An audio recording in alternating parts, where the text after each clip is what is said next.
The laughter echoed loudly across the deserted parking lot as Officers Mitchell and Harris secured the rough rope around his torso and wrists.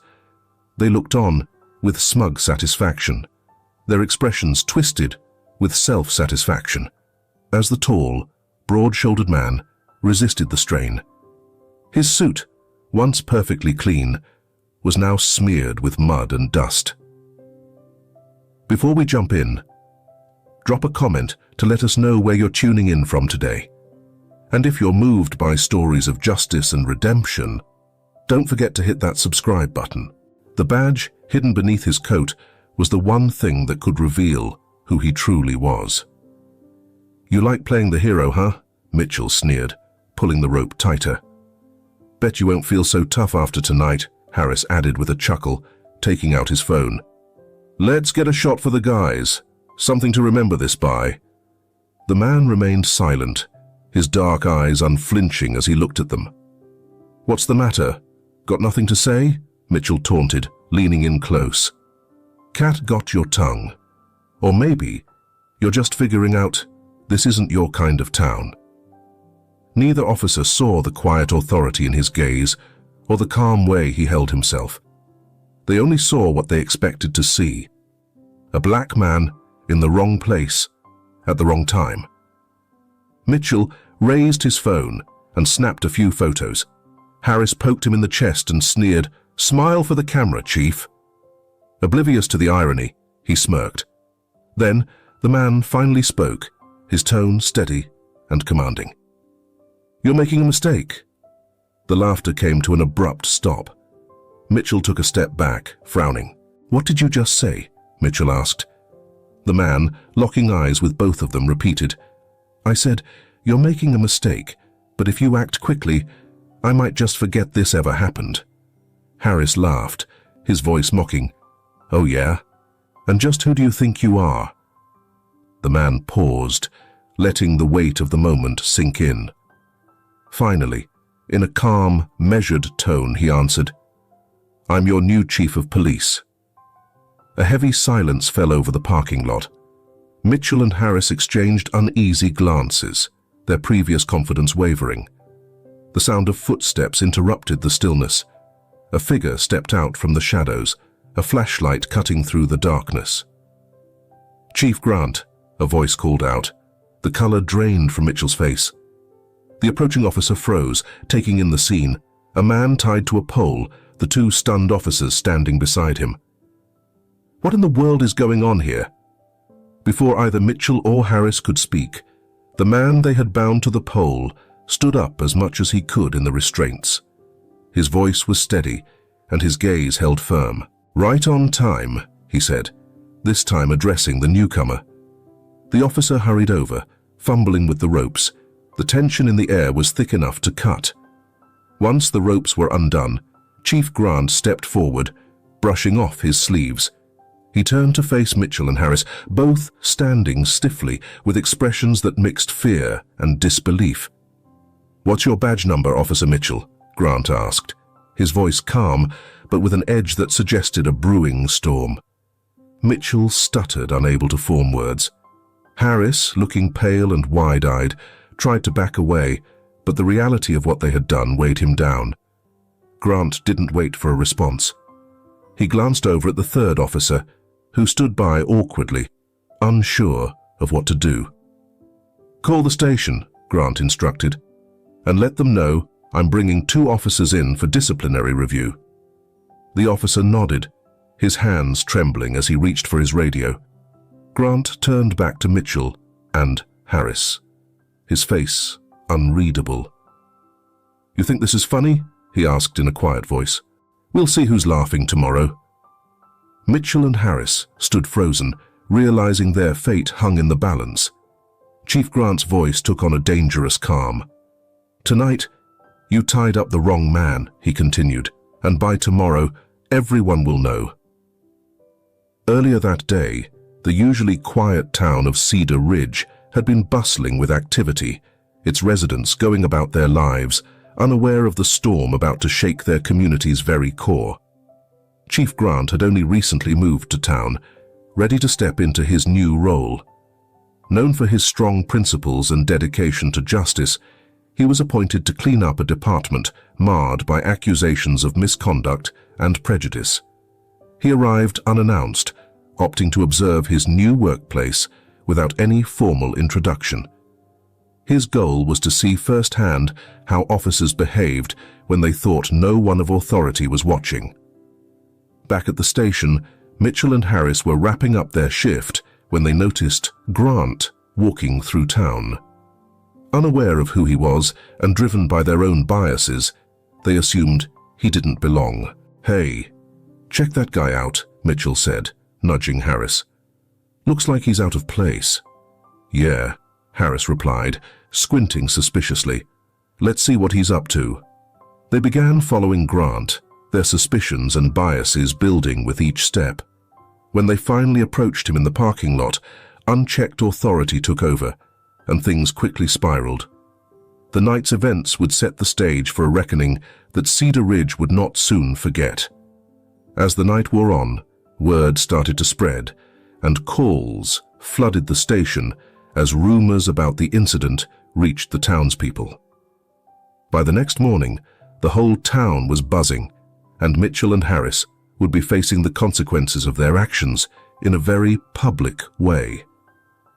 Meanwhile, Chief Grant stood in his office, reviewing their personnel files with an expression of quiet determination.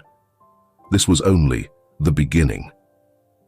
The next morning, the Cedar Ridge Police Department was buzzing with unease. Officers whispered in groups, their eyes darting nervously toward the chief's office. The typically relaxed atmosphere was now filled with tension that could be felt in every corner of the building. Inside his office, Chief Grant sat calmly behind his desk, hands folded neatly in front of him.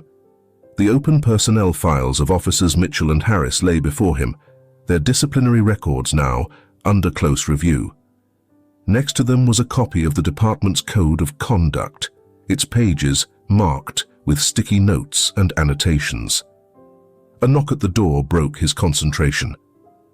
"Come in," Grant said, his tone steady but firm. Sergeant O'Malley, the longest-serving officer in the department, entered, his grizzled face etched with concern. "Chief," he began, his voice hesitant, "the officers are getting restless. They've heard about last night's incident." Grant nodded, responding simply, "Good." He added, "Mitchell and Harris are waiting in the briefing room. They're nervous. And they should be." Grant's eyes stayed locked on O'Malley. "What they did goes against everything this department should stand for." O'Malley hesitated, then sighed. "I just want you to know, Chief, not everyone here is like them. There are good people on this force." Grant's expression softened slightly. "I know," he replied, "and I'll make sure the good ones have nothing to worry about. But those bad apples, they're finished." O'Malley gave a slight nod and left, quietly closing the door behind him. In the briefing room, Mitchell and Harris sat at a long table, their usual confidence replaced by nervous fidgeting. Harris tapped his foot anxiously, while Mitchell kept glancing at the wall clock. "Do you think he's really going to fire us?" Harris whispered. "Shut up, man," Mitchell snapped. "We don't even know what he's planning yet." The door swung open, and Chief Grant entered, commanding the room. The two officers instantly straightened, their eyes fixed on him. Without speaking, Grant walked to the head of the table and placed a folder in front of him, flipping it open to reveal photos taken the previous night. Photos of Grant, tied to a pole. The harsh glare of the phone flash illuminated his face in the photos. Mitchell's face turned pale. "Chief, we—" "Save it," Grant interrupted, his voice low and controlled. He picked up one of the photos, holding it up. "This is what you thought was funny," he said. "Humiliating a man you didn't even bother to identify." Harris opened his mouth, but no words came out. Grant dropped the photo back onto the table. "You had no idea who I was. Yet you assumed you had the right to treat me like this. Why?" Because I didn't look like I belonged. Mitchell swallowed hard. It was just a misunderstanding, sir. Grant's eyes narrowed, his voice sharpening. A misunderstanding?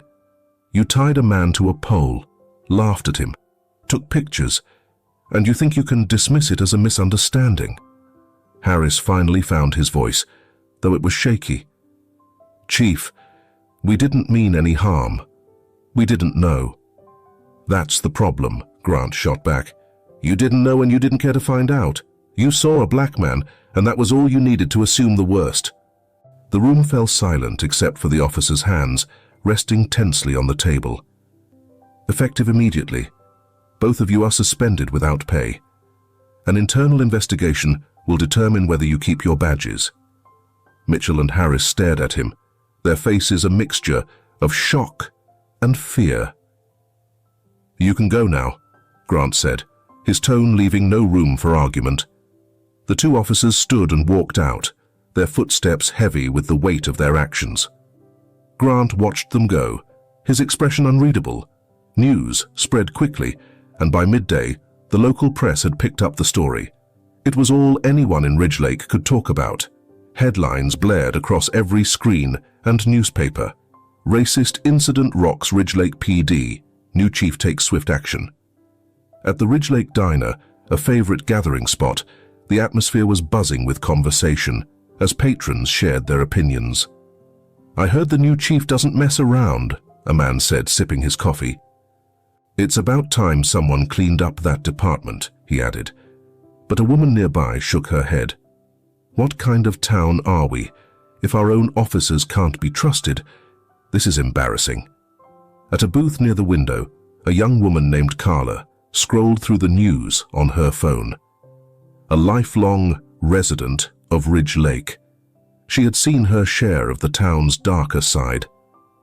But this felt different. This town's about to change, she murmured to herself. That evening, as Chief Grant prepared to leave the station, his phone buzzed. The number was unknown. Frowning, he answered. Before he could say anything, a distorted voice came over the line. You think you're a hero, Chief? You think you can just come here and ruin lives?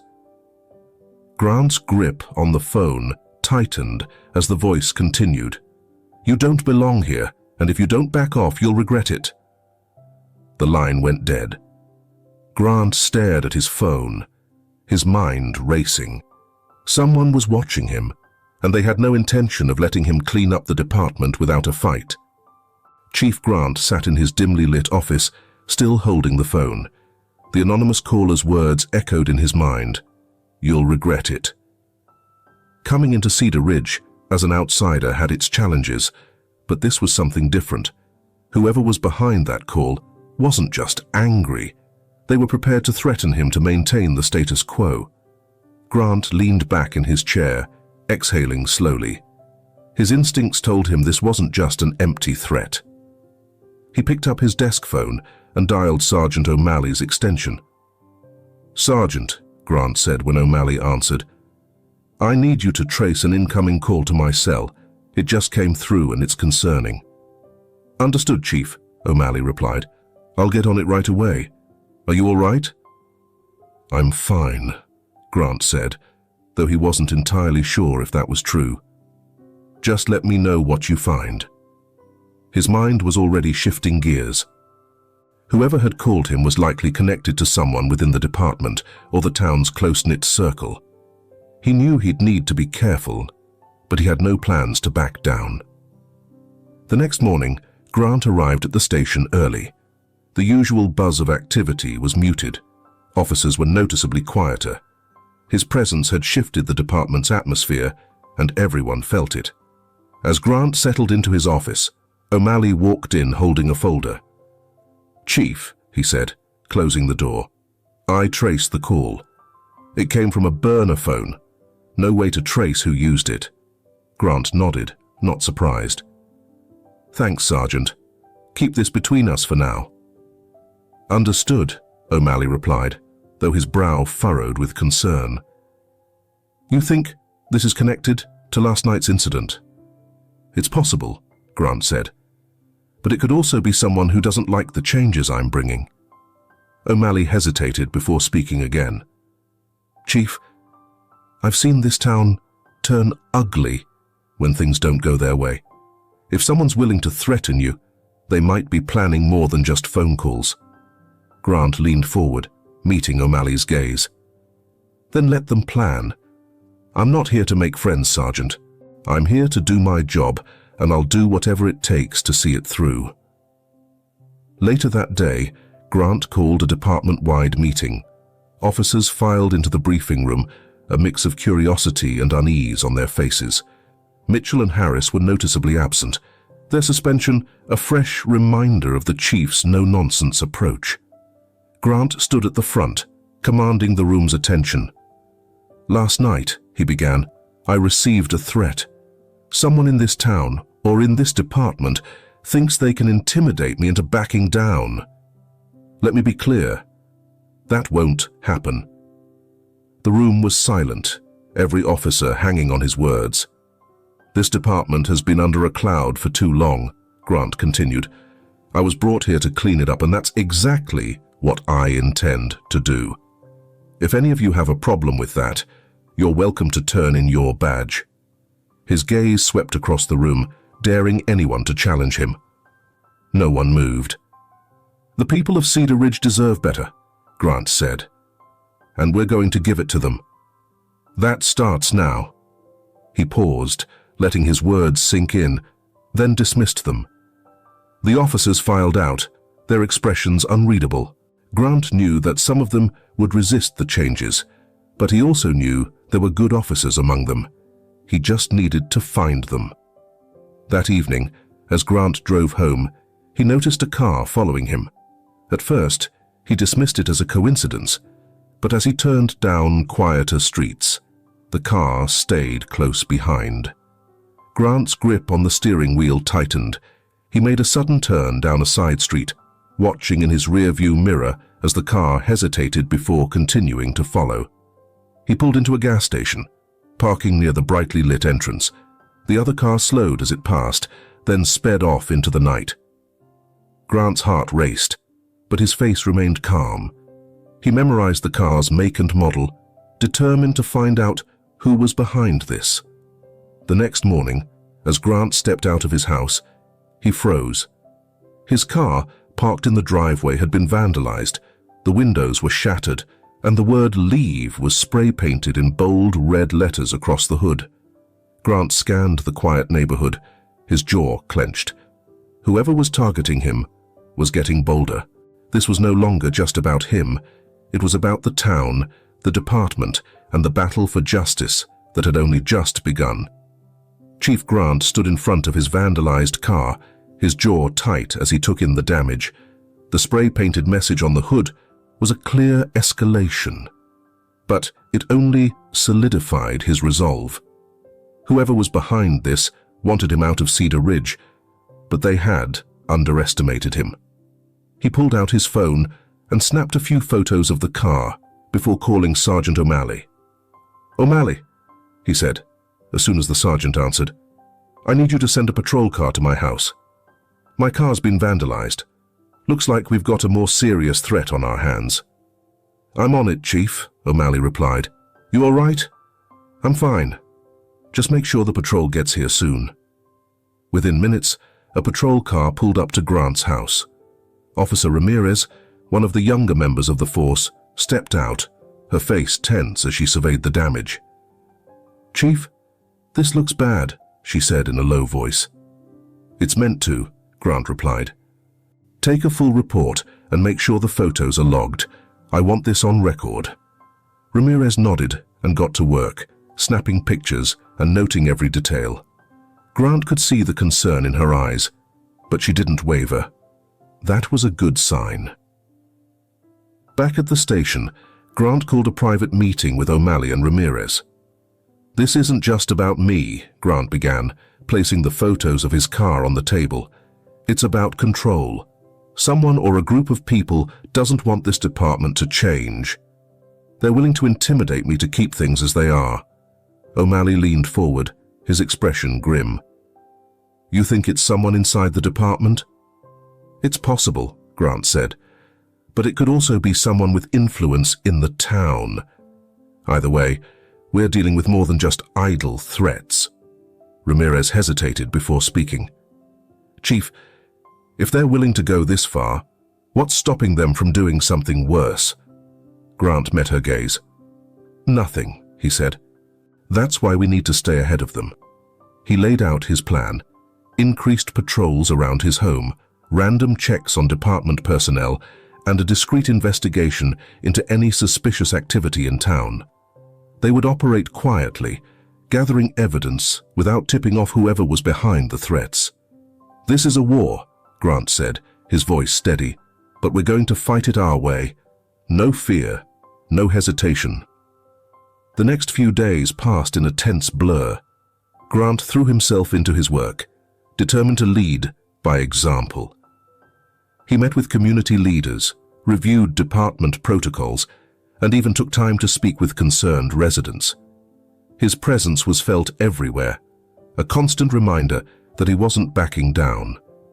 But the threats didn't stop. One night, as Grant reviewed case files in his office, a package was delivered to the station. It had no return address and was marked urgent. The desk clerk, Officer Ross, brought it to Grant's office, his face pale. "Chief, this came for you," Ross said, setting the package on Grant's desk. Grant eyed the package, his instincts immediately on high alert. He carefully opened it, revealing a single item inside. A bullet, along with a note. Ross's eyes widened. "Chief?" "Calm down," Grant said, though his mind was already racing. He picked up the phone and called O'Malley. "Sergeant, I need you in my office, now." O'Malley arrived moments later, his expression darkening when he saw the package's contents. "This is escalating quickly," O'Malley said in a low voice. Grant nodded. "We need to find out who's behind this, and fast. Have the forensics team check the package for prints or any other trace evidence." "I'll get on it," O'Malley said, taking the package carefully. That night, as Grant drove home in a station-issued car, his phone buzzed again. This time, the message was a video. He pulled over to watch it. The footage showed his house, recorded from a distance. The camera zoomed in on his living room window, where Grant's wife and young daughter were visible, laughing and playing. The attached message read, "You think you're untouchable? Think again." Grant's blood ran cold. This wasn't just about him anymore. His family was now in danger. Chief Grant gripped the steering wheel, his heart pounding as he replayed the video. The sight of his wife and daughter, oblivious to the threat looming over them, ignited a fear he hadn't felt in years. This was personal now. Whoever was behind this knew exactly how to hurt him. He immediately called his wife. The phone rang twice before she answered, her voice cheerful. "Hey, honey, are you on your way home?" "Sarah," Grant said, trying to keep his voice steady. "Listen to me carefully.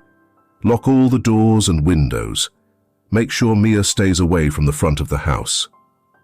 There was a pause. "What's going on, Marcus?" "I'll explain everything when I get there. Just do it now." Her tone shifted, serious and concerned. "All right. Be careful." "I will," Grant said, before hanging up. He took a deep breath, trying to push down the rising panic. He needed to stay focused. As he pulled back onto the road, he called O'Malley. "Sergeant," Grant said as soon as the line connected, "I need a unit posted outside my house. Discreet, but they need to be there tonight." "You got it, Chief," O'Malley replied without hesitation. "Is everything okay?" "No," Grant admitted. "But it will be. I'll see to that." When Grant arrived home, he found Sarah standing at the door, her face pale but determined. She ushered him inside, where Mia was sitting on the couch, clutching a stuffed animal. "What's happening, Dad?" Mia asked, her young eyes filled with worry. Grant knelt in front of her, forcing a smile. "Just a little trouble at work, sweetheart. Nothing for you to worry about."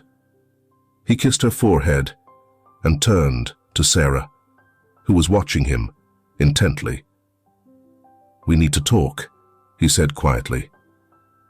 They moved to the kitchen, where Grant showed her the video. Sarah's hand flew to her mouth, her eyes wide.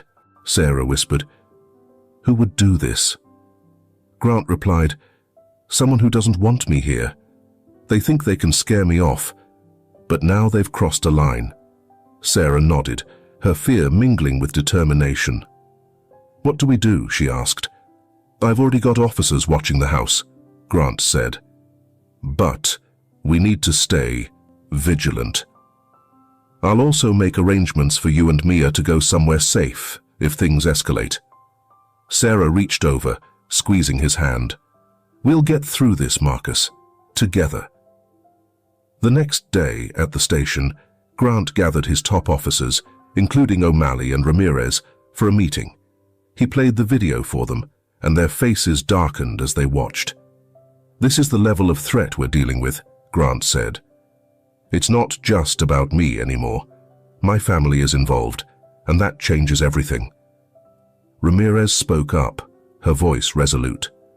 "Chief, we need to take the offensive. Whoever's behind this is getting bolder, and we can't afford to wait for them to make the next move." "I agree," Grant said. "That's why we're launching a full investigation. We're going to dig into every lead and any suspicious activity," Grant continued. "I also want increased patrols around key areas in town. No one gets to feel safe while they're threatening our community." O'Malley nodded. "We're with you, Chief. We'll find out who's behind this." Later that afternoon, Grant sat alone in his office sifting through files. He had requested records of all major incidents involving the department over the past 5 years, hoping to find patterns or names that might stand out. As he worked, his phone buzzed with a new message. "Check your email."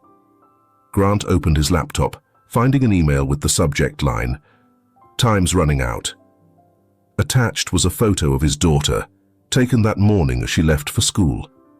The rage simmering beneath Grant's composed exterior threatened to erupt. He began pacing as he called O'Malley. "They're watching my family, Sergeant," Grant said, his voice strained. "They sent a picture of Mia," Carter cursed under his breath. "They're getting desperate." "We'll lock this town down if we have to," Grant said.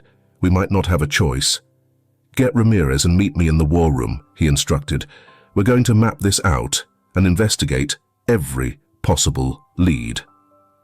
As Grant hung up, the station's power abruptly went out.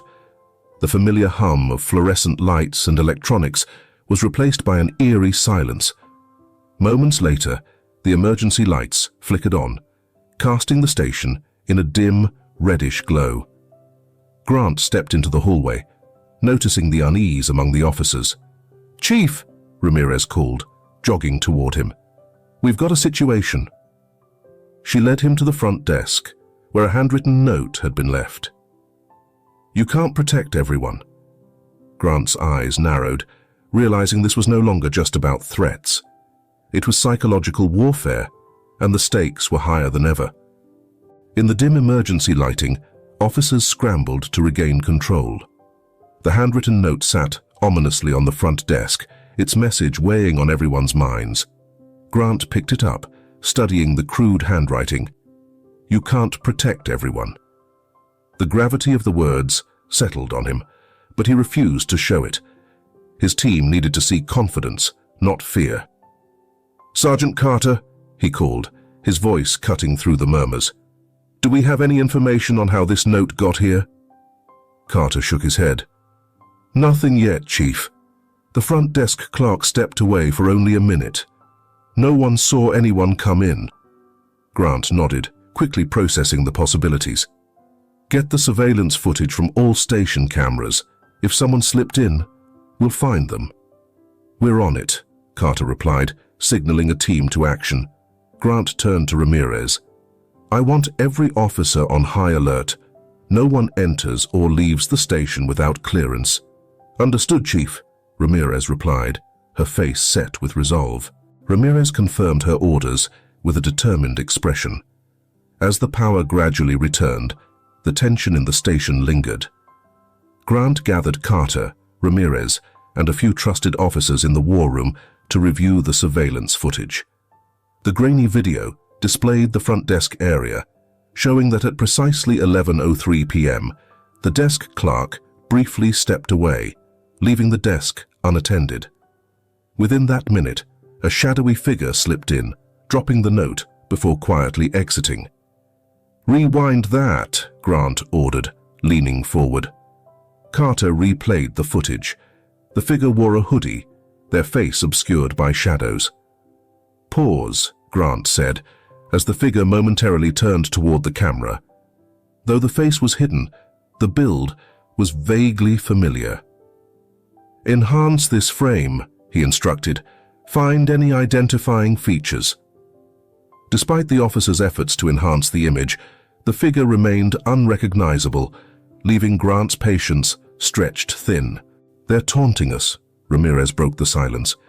"Whoever this is wants us to know they can reach us any time." "And they think they can scare us into backing down," Grant added, his jaw set. "But we're not giving them that satisfaction." He turned to the team. "Double the patrols tonight. I want eyes on every vulnerable spot in town. If they so much as breathe in the wrong direction, I want to know about it." That night, Grant returned home to find 2 patrol cars discreetly stationed down the street. Inside, Sarah waited, her eyes brimming with questions. "Anything new?" she asked as he set his bag down. "They left a note at the station," Grant explained, "but we're tightening security. They won't catch us off guard again." Sarah nodded, though worry lingered in her expression. "And Mia?" she asked softly. "She's safe," Grant assured her. "We'll keep it that way."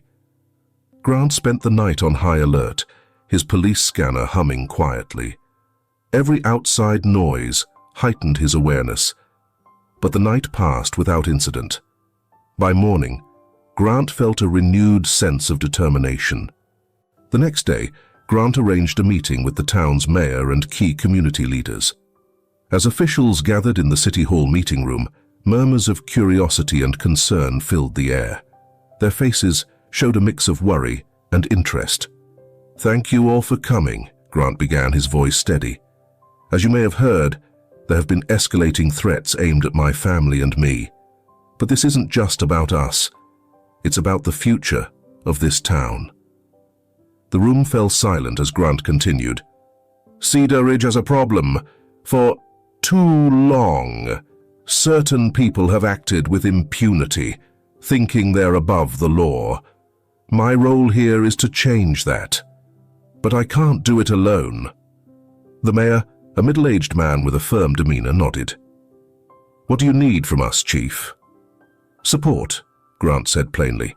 "I need the community to stand united with us. If we're going to root out corruption and intimidation, we have to show them that we're together on this." Murmurs of agreement spread across the room, though some faces displayed apprehension. One of the local business owners, an older man named Mr. Thompson, spoke up. "Chief, some folks here don't like change. They're comfortable with the way things are. You're shaking things up, and that makes people nervous." "Good," Grant replied, his tone unwavering. "Change is exactly what this town needs." As the meeting concluded and Grant stepped outside City Hall, he noticed a black SUV parked across the street. Its tinted windows prevented him from seeing inside, but he could feel eyes on him. The SUV didn't move as he approached his car, keeping his posture relaxed despite the tension building inside. Just as he unlocked his car door, his phone buzzed. A new text message flashed on the screen. "You can't stop us, Chief. Watch your back." Grant glanced up, but the SUV was already pulling away into traffic. His jaw tightened as he got into his car. Whoever was behind these threats had no intention of stopping, but neither did he. Grant drove back to the station, his mind racing. The message from the shadowy figure in the SUV wasn't just a threat. It was a declaration of war. He knew he couldn't afford to wait for their next move. This time, he'd take the fight to them. As soon as Grant arrived back at the station, he called an emergency meeting with O'Malley, Ramirez, and a few trusted officers. They gathered in the war room, their faces solemn and attentive. "Listen up," Grant began, placing his phone on the table, displaying the latest message. "They're watching us, tracking our moves, and they're now brazen enough to make contact in broad daylight. It's time we turn the tables." He pulled out a map of Cedar Ridge, marking the locations of recent incidents. "We've been on the defense, but that stops now. We're going to find them and shut them down." O'Malley nodded in agreement. "What's the plan, Chief?" "First, we track the black SUV," Grant said. "Ramirez, I want you to pull traffic camera footage from every intersection around City Hall. Cross-reference it with footage from the station. We'll pinpoint where it came from and where it went."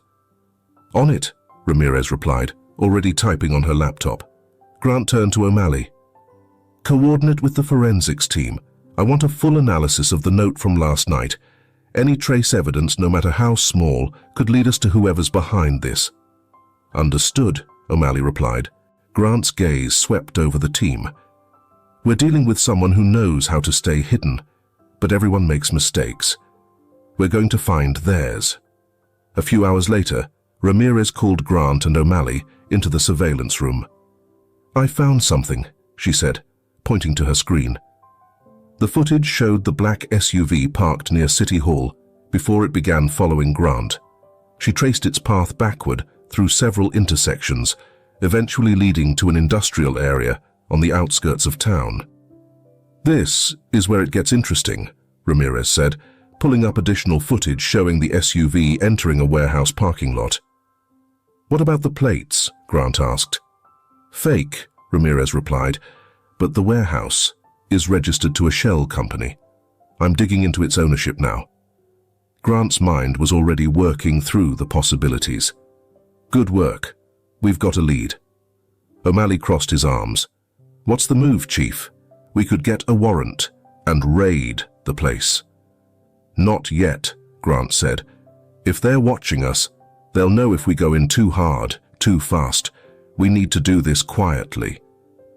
That night, Grant and Ramirez conducted a covert surveillance operation at the warehouse. Dressed in plain clothes, Grant and Ramirez parked a safe distance away, using binoculars to monitor the warehouse. The building looked quiet, with no signs of activity outside, but Grant's instincts told him it was more than it appeared. "Chief," Ramirez said softly, pointing. "There's movement." Grant focused on the side entrance, spotting a man in a dark hoodie step out, lighting a cigarette. The man lingered a few minutes before disappearing back inside. "We've got people inside," Grant said. "Let's see who else shows up." For hours, they watched as individuals arrived and departed, each looking more suspicious than the last. Grant made mental notes of their appearances and behaviors, determined to identify each one. Just before midnight, the warehouse lights flickered off and the building fell silent with no more movement. "We've seen enough for tonight," Grant said, starting the car. "Let's regroup and figure out our next steps." The next morning, Grant called in a favor from an old FBI contact, Agent Cooper. Over the phone, he briefed Cooper on the situation, the threats, and their investigation into the warehouse. "You're walking a tightrope, Marcus," Cooper warned. "If these guys are as dangerous as they seem, you need to tread carefully." "I know," Grant replied. "That's why I need your help. Any resources or intel you can provide would be invaluable." "I'll see what I can do," Cooper assured. "But watch your back. These kinds of people don't play by the rules." Later that day, as Grant reviewed surveillance notes in his office, a sudden explosion rocked the station. The building shook, the sound of shattering glass and falling debris filling the air. "Chief!" Carter burst in, coughing from the dust. "It came from the parking lot." Grant grabbed his jacket and rushed outside, his eyes widening at the sight of a patrol car, a charred, twisted wreck still smoldering from the blast. A crowd of officers and onlookers gathered, their faces painted with shock and fear. Grant's heart sank as he realized this was no accident. This was a message, and the stakes had just been raised to a deadly level. The thick smell of smoke hung in the air as Grant surveyed the scene. The patrol car, now a smoldering heap of metal, stood as a grim testament to the escalating threat. Officers scrambled to cordon off the area, with radios crackling with urgent reports. "Everyone, stay back!" Grant commanded, taking charge. "Secure the perimeter and get the fire department here, now." Carter was already on his radio, summoning reinforcements, while Ramirez joined Grant, her face pale but resolute. "Chief, this wasn't just a threat," she said, her voice steady in the midst of chaos. "They're making it clear they'll go as far as it takes." Grant nodded, his mind racing. This wasn't just about intimidation anymore. It was an outright assault on the department. Moments later, the fire department arrived, spraying foam over the wreck to douse the flames. Grant stepped back, his eyes fixed on the scene as his thoughts were interrupted by Mayor Daniels, who pushed through the growing crowd. "Grant," the mayor called out, his face a mix of anger and fear. "What in God's name is going on?" Grant met him halfway, his expression somber. "An attack. Plain and simple. Someone's trying to send a message." "This is outrageous," Daniels said, glancing at the wreck. "The town's already on edge. If word of this gets out—" "Word's already out, Mayor," Grant interrupted. "We need to act fast before this escalates even further." Daniels sighed heavily. "What's your next move?" Grant didn't hesitate. "We're going to find out who's responsible, and we're going to shut them down." Later that day, Grant assembled a special task force in the station's war room. Ramirez, Carter, and a few trusted officers gathered around, their faces set with determination. "Here's where we are," Grant began, pointing to a map of Cedar Ridge with key locations marked, including the warehouse. "We've confirmed the warehouse is a hub for their operations. Tonight, we're going in." Carter raised an eyebrow. "A raid?" Grant nodded. "But it's not just a standard raid. We'll move in quietly and take them by surprise. I've coordinated with my FBI contact, so we'll have backup if things go south." Ramirez leaned forward. "What's the goal, Chief? Are we just looking to shut them down or gather intel?" "Both," Grant replied. "We need to dismantle their operation and get to the people at the top. This ends now." As night fell, Grant's team geared up, moving in unmarked vehicles, carefully approaching the warehouse. The industrial area was eerily silent, the only sounds being the creak of metal and distant hum of machinery. Grant and Ramirez led the team. Their movements were swift and deliberate as they positioned themselves outside the warehouse, awaiting Grant's signal. "Everyone in position," Grant whispered into his radio. "Ready," came Carter's voice. "Let's move," Grant said. The team breached the warehouse in silence, weapons drawn. Inside, the dimly lit space was cluttered with crates, machinery, and a few scattered figures who froze upon seeing the officers. "Police, don't move," Ramirez shouted. Chaos erupted as the suspects scrambled. One attempted to flee, but was swiftly tackled by Carter. Another reached for a weapon, but Grant was faster, disarming him with a shot to the arm. Within minutes, the team had secured the area, and the suspects were handcuffed and seated on the floor. Grant approached one of the men, a wiry figure with a defiant glare. "Who's running this operation?" he demanded, crouching in front of him with a dangerous edge in his voice. "You think this is a game?" Grant continued. "You just escalated to bombing police property. That puts you in a whole new category of trouble." The man's defiance wavered momentarily, but he remained silent. "Take them in," Grant ordered. "We'll get them to talk at the station." As the team prepared to transport the suspects, Grant's radio crackled with a frantic message. "Chief, we've got a situation back at the station." "What's going on?" Grant asked, his voice sharp. "There's been another explosion, this time inside the building. The holding cells are compromised. We have injured officers." Grant's heart sank. The fight was far from over, and the enemy was more ruthless than he'd imagined. The urgency of the radio call echoed in Grant's mind as he and his team rushed back to the station. The drive was tense, every second weighed down by the gravity of their sanctuary being breached. When they arrived, the scene was worse than Grant had anticipated. Smoke billowed from the side of the station, officers scrambling to assist the injured while paramedics tended to those caught in the blast. Grant jumped out of the car, assessing the chaos. "Carter, get a full damage report. Ramirez, secure the perimeter. I want to know exactly how this happened." Officers nodded, sprinting into action as Grant pushed through the smoke-filled hallway toward the holding cells. The metal bars of one cell were twisted from the explosion, and the walls were scorched black. Officer Ross approached, her face streaked with soot. "We've accounted for most of the detainees, but 2 of the suspects in custody are missing. We think they escaped during the chaos." Grant clenched his fists. "They planned this. They wanted those men out." Ross nodded grimly. "It looks that way, sir. We're reviewing the surveillance footage, but the blast knocked out most of the cameras." Grant exhaled slowly, steadying himself. "Double-check the footage," he ordered. "Even if the cameras went down, we might catch something just before the explosion." "Yes, sir," Ross replied, before hurrying off. An hour later, Grant gathered his team in what remained of the war room. The station's power had been restored, but the atmosphere remained tense.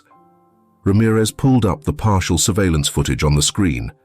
"This is the best we got, Chief," she said. The footage cut off moments before the blast. They watched as 2 hooded figures entered through a side door, moving with clear purpose. One of them carried a small device, likely the bomb.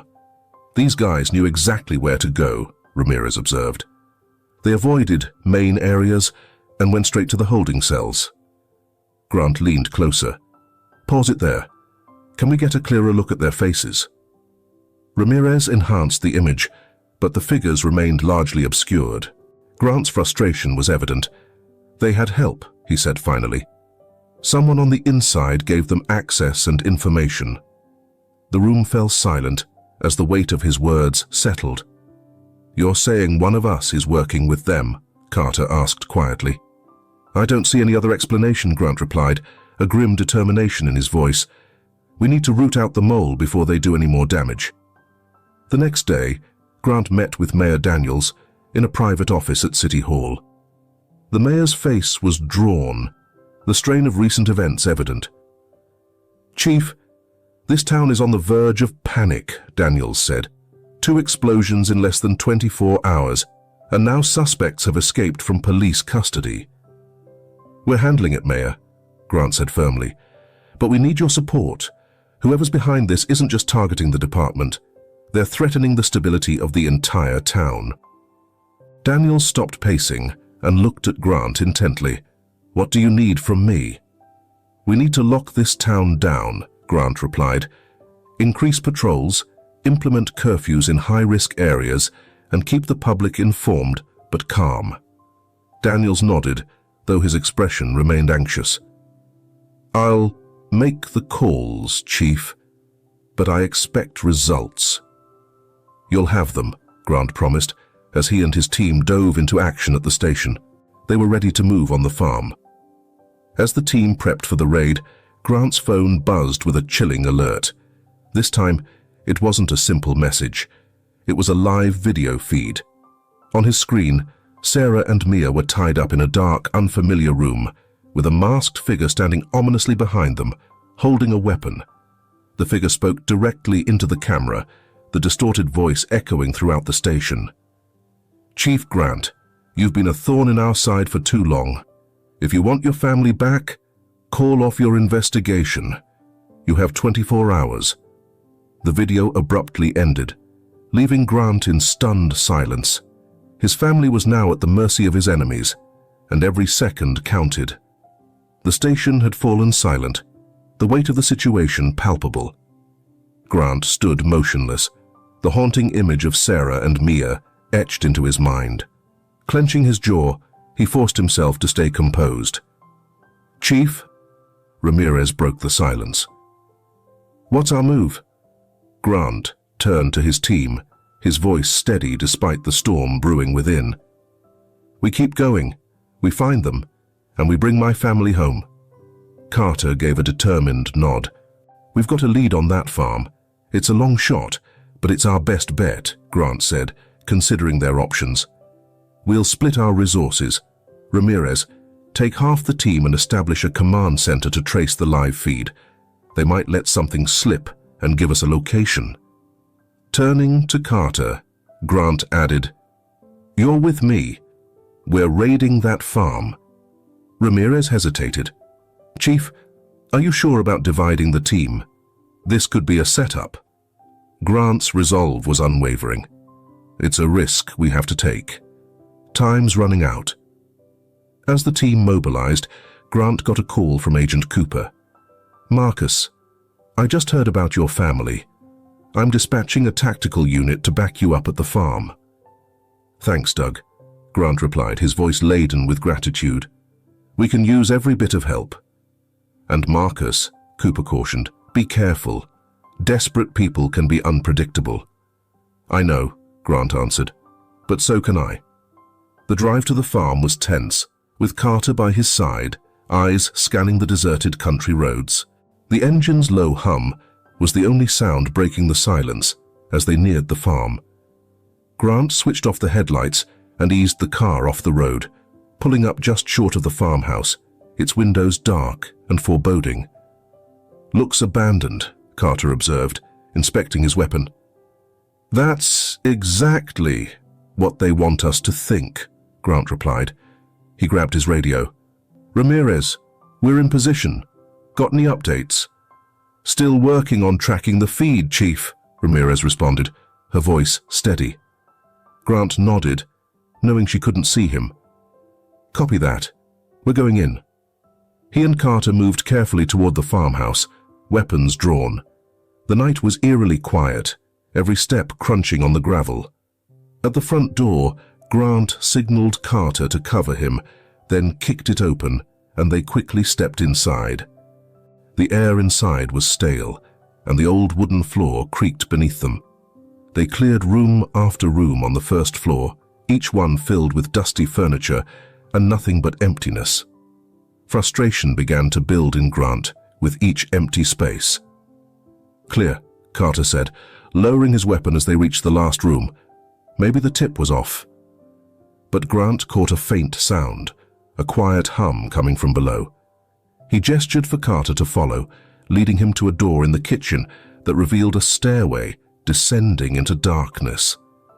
As they went down, the hum grew louder, the air turning cold around them. At the bottom, they stumbled upon a makeshift control room. Monitors, radios, and computers lined the walls, displaying various live feeds around town. This is it, Carter murmured. Grant's eyes landed on a screen showing a paused video of Sarah and Mia. His heartbeat quickened as he approached. We're close, he said, voice tense. This is their base. Suddenly, they heard footsteps above them. Grant and Carter shared a look and took cover behind a row of shelves. Two men, armed with guns, entered the basement, speaking in hushed tones. The boss wants us to pack up and clear out, one of them said. They're getting too close. Fine by me, the other replied. Let's grab the equipment and move. Grant didn't hesitate. He stepped out from behind cover, aiming his gun at them. Drop your weapons now. The men froze for a moment before one tried to reach for his gun. Carter was faster, firing a shot that grazed his shoulder. The other man dropped his weapon, raising his hands. All right, don't shoot. Grant stepped closer, his gun still trained on them. Where are they? He demanded. Where's my family? The man stammered, I don't know. We don't handle that. We just keep the feeds running. Grant grabbed him by the collar, his gaze intense. Who does? Who's behind this? The man hesitated, fear plain on his face. You're too late, he whispered. They're already on the move. Before Grant could push him further, his radio crackled. Chief, we've traced the feed. Ramirez's voice came through. It's coming from an old factory on the east side of town. Grant released the man, shifting focus. "We're on our way. Secure this place and bring these two in," he instructed. Carter called for backup as Grant raced up the stairs. On the drive to the factory, Grant's phone buzzed with a new message. It was another video. This time, he watched as Sarah and Mia were loaded into the back of a van, with the masked figure from before looking directly into the camera. "Time's almost up, Chief," the voice taunted. "If you're not at the factory within the hour, you'll never see them again." Grant's grip on the wheel tightened, his resolve hardening. He had under an hour to save his family, and failure was not an option. His car tore through Ridge Lake's quiet streets, the urgency of the ticking clock pushing him faster. As the old factory loomed in the distance, he radioed, "Status update, Ramirez." She responded, "Backup units are en route, Chief." "ETA is 10 minutes. Grant's voice was tense. "We don't have 10 minutes. I'm going in." "Understood. We'll be right behind you," Ramirez replied. Grant pulled up to the factory, turned off the engine, and stepped out, weapon at the ready. Every sound seemed amplified in the thick tension. He approached the main entrance, slipping through slightly open doors with his senses on high alert. The factory's interior was a maze of old machinery, broken conveyor belts, and stacked pallets. Dim lights hung from the ceiling, casting long, eerie shadows across the room. In the distance, Grant could hear muffled voices. He followed them, moving cautiously until he reached an open area where a group of armed men stood around a van. Inside, he saw Sarah and Mia, their hands and feet bound, faces pale but defiant. The man in charge, recognizable from the video, was standing separate, giving orders, his masked face calm and focused. "Get them out now," the leader commanded. "The chief won't make it in time." Stepping out of the shadows, Grant leveled his gun at the group. "Wrong," he said, voice cold and unwavering. The men froze, heads turning in shock. "Let them go," Grant continued, "or I guarantee none of you leave here." The leader chuckled, unfazed. "Ah, Chief Grant, right on schedule. But you're outnumbered. You can't take us all." Grant didn't flinch. "I don't need to." Before the leader could respond, the sound of a door crashing open echoed through the factory. Ramirez and her team stormed in, shouting commands. "Drop your weapons," she ordered. Caught off guard, most of the men hesitated. One lunged at Grant, but he quickly disarmed him with a swift punch. Chaos erupted as gunfire echoed, but the police swiftly gained control, forcing the rest of the men to surrender. Within minutes, all suspects were subdued, weapons seized, and Sarah and Mia were freed. Grant rushed to them, hands shaking as he untied the ropes. "Are you okay?" he asked, voice thick with emotion. "We're fine," Sarah answered, pulling Mia close. "But they said they'd kill us if you didn't come." Grant's jaw clenched. "They won't hurt anyone ever again." He helped them out of the van, scanning the scene for any remaining threats. However, the leader was nowhere to be found. "Ramirez!" Grant called out. "The leader's still here. Lock down the area." She nodded, organizing a search team to sweep the factory. As Grant guided Sarah and Mia to the safety of police vehicles, he heard the ominous sound of a gun cocking behind him.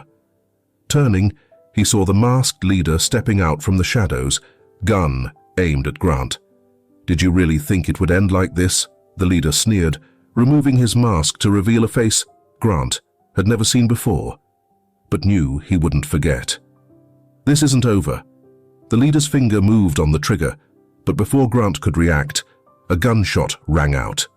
The shot echoed, a deafening punctuation in the tense air. Instinctively, Grant shielded Sarah and Mia, bracing for the worst. When he looked up, the leader was clutching his shoulder, staggering backward. Ramirez emerged from behind a stack of pallets, her weapon still aimed at the man. "Drop it," she commanded firmly. The leader winced from his injury, but still attempted a defiant glare. "You think this changes anything?" he sneered, allowing the gun to fall to the floor. "Hands where I can see them," Grant ordered, as Ramirez secured the weapon. The leader raised his hands reluctantly, blood trickling from his wound onto the dusty ground. "Get him in cuffs," Grant said, his voice steady but intense. Carter moved swiftly, restraining the leader's hands behind his back. As they led the man away, Grant turned to Ramirez. "Nice shot," he said, the tension in his tone softening a bit. "Thanks," she replied, a grim but satisfied smile crossing her face. Outside, Sarah and Mia sat wrapped in blankets in the back of an ambulance as paramedics checked them over. Grant stood nearby, watching them with a blend of relief and simmering anger. "They're safe," Ramirez said quietly, stepping up beside him. "For now," Grant replied. "But this isn't just about them anymore. This whole town has been held hostage by fear, and it won't stop until we take down every last one of these people." Carter joined them, his expression sober. "We've got the leader in custody, but he's staying quiet. Standard tough guy act." Grant nodded. "He'll talk. They always do." Back at the station, Grant faced the leader in the interrogation room, where the man sat handcuffed to the table. Though his initial confidence had faded, a smirk lingered on his face. "You're wasting your time," the leader said, reclining slightly. "You think locking me up is the end? There are more of us. You'll never stop the movement." Grant leaned in, his voice ice cold. "Your movement ends here. You thought you could terrorize my town, my family, and get away with it. But I guarantee you every last one of you will fall." The leader laughed, but an edge of doubt glinted in his eyes. "Big talk, Chief. But you don't know what you're dealing with." Grant straightened, folding his arms. "We'll see about that." Leaving the room, Grant joined Ramirez and Carter in the observation area. "He'll break," Grant said. "They always do once they realize the walls are closing in." "And if he doesn't?" Carter asked. "Then we find another way," Grant replied. "This isn't just about him. It's about dismantling the whole network. We've got leads, and we'll chase every single one until this town is clean." Over the next few days, the investigation ramped up. Grant's team uncovered a complex web of corruption and crime extending far beyond the initial suspects. With intel from the farm and warehouse, they began dismantling key components of the organization. The community, once paralyzed by fear, started feeling hopeful. Grant's leadership had not only brought justice, but also renewed faith in the police department. Weeks later, Grant stood on the steps of the Cedar Ridge Police Department, addressing a crowd of reporters and community members. "Today marks a new chapter for our town," he said, his voice strong and steady. "We faced threats, corruption, and violence, but we stood together. Cedar Ridge is stronger because of it." He glanced at Sarah and Mia in the front row, their smiles a reminder of why he fought so fiercely.